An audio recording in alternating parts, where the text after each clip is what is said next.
with no judgment whatsoever, right? Again, I'm not here to, it's not a moral thing. I'm just talking about what I do is I look at things through the lens of biology, and in particular through neuroscience, but some other fields as well. We have to take a step back, and now knowing what we know about testosterone and dopamine and all these things, and ask, what is pornography doing to the brain? Well, first of all, it's triggering the release of dopamine, and in the short term, testosterone, by the observation of sex, not actually engaging in human contact. Think about the young brain being significantly more plastic and willing to rewire than the adult brain. Absolutely, there's no question about it. It's hyperplastic. And that person is getting dopamine and testosterone increases by observing sex and not actually by engaging in human contact, okay? So that's concerning, right? It should come as no surprise that a lot of these people have trouble with romantic interactions when they do happen.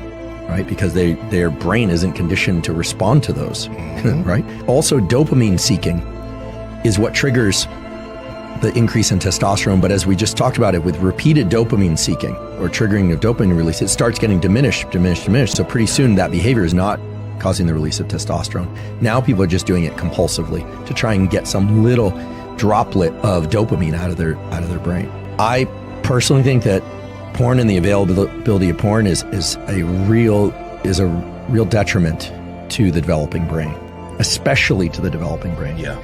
Now, it sounds like you rescued the behavior, and it takes some discipline, right? I imagine, and it's one of those things that it's also anxiety-less compared to dating and relationships where people are vulnerable on both sides and have to negotiate things like, consent and timing and, and communication and all the things that are really hard to do, but are essential to do. That's key. So I think pornography is a serious issue. There's also a whole aspect of pornography, which is that if people are pursuing pornography and they're not pursuing relationships, there is the potential that they reach their 20s and 30s and they are truly dysfunctional in terms of, look, every species has two major goals: protect the young and make more of itself. And you think about what porn and masturbation, these things really are.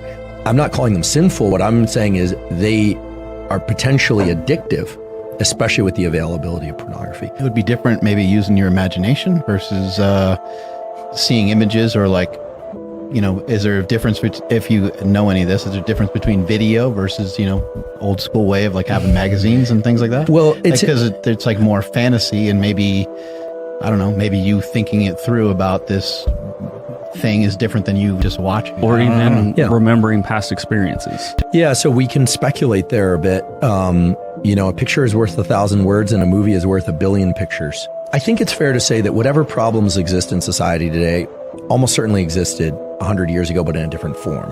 Okay. We always think, stress was only there for the saber-toothed tiger, and now there are no tigers, and we got this thing that's really unfortunate called stress. Look, let's imagine this was 100 years ago. Spouses still cheated.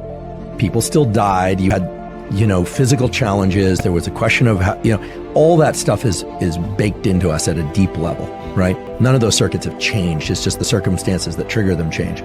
So I think that 100 years ago, it wasn't cell phones. But you can bet that there were forms of pornography.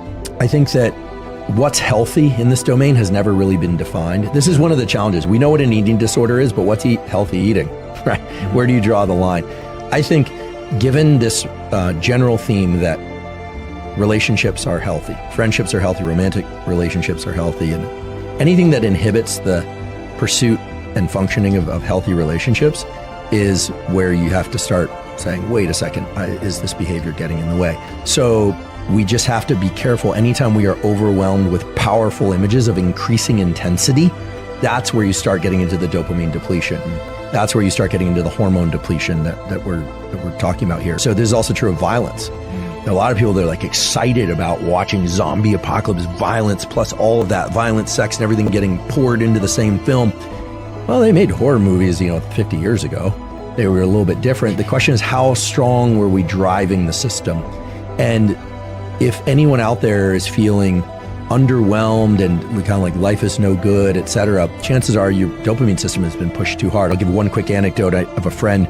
He's got a kid, he's 21, he graduated high school, he went to community college for a little bit, decided not to do that anymore. Then he stopped working, he stopped exercising. He's really fit. He's got like, his genetics are like Nasima's. He's kind of like, he's just got this incredible physique and all. Doesn't do anything.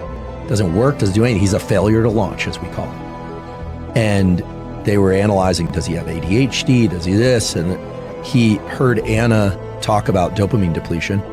And he called me and he said, I'm going to do 1 month, no video games, no phone, no nothing. He's 25 days in and he's running again. He's lifting again.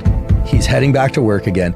And this was somebody who thought he had ADHD. Now, there are people with ADHD out there, but what happened was he was dopamine depleted. So he couldn't concentrate. He didn't care about anything. And so the phone and just living in this constant stream of movies that are really stimulating on YouTube and everything else. I mean, you have to be, I mean, we're on YouTube right now and I use YouTube for my podcast and everything, but you have to know when to shut that valve.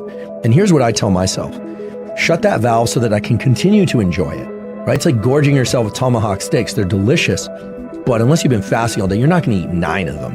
And I think that no one told us that we needed to do that. Mm-hmm. That's the challenge. And so just like with training, you get out past 75 minutes, 90 minutes. If you're natural, you're going to start seeing a depletion in testosterone. Get out of the gym, go eat, go recover, go relax, you know, understand what you're doing. It's like your pre-workout. 1 scoop the first time, you feel like you can jump over a building. 2 scoops the next time. Yeah. Pretty soon you're taking 4 scoops of that, 4 espressos, and you're kind of sitting in the parking lot texting on your phone. Well, what's going on? Well, you're dopamine depleted. So competition, effort, short intense workouts, short-ish intense workouts, sleep. You know, the body is informing the mind whether or not there's abundance. And the brain and the body like to coordinate all the good stuff that testosterone does, like the desire to mate, the desire to work when there's abundance. When you're depleted, it's like bank account is drained and your body and brain are smart. It's saying you cannot go spend because you don't have any savings.